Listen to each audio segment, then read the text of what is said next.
Hello అందరు బాగున్నారా? నేనైతే ఫుల్ హ్యాపీగా ఉన్నా, ఖుషీగా ఉన్నా. ఈరోజు ఏం చేద్దామంటే ఎగ్ కర్రీ ఎలా చేయాలో చూద్దాం. ఫస్ట్ ఎగ్స్ అనేది బాయిల్ చేసుకొని చాప్ చేసి పెట్టుకున్న ఎర్రగడ్డలు కడాయిలోకి వేయాల.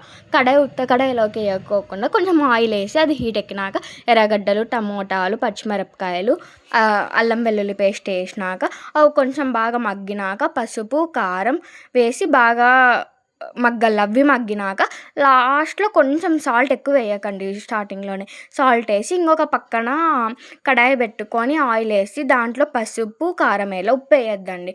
ఉప్పు వేస్తే పగులుతాయి గుడ్లు అనేది ఫాస్ట్గా.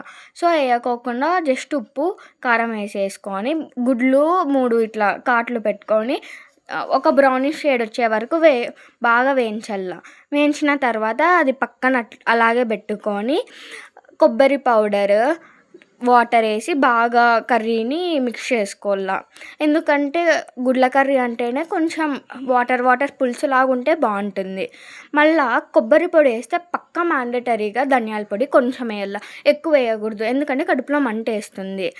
అది వేసినాక చికెన్ పౌడర్, గరం మసాలా వేసి బాగా మగ్గనిచ్చినాక గుడ్లు వేసినాక ఆయిల్ అనేది పైకి వచ్చినాక కొత్తిమీర వేసుకొని సర్వ్ చేసుకుంటే రెడీ.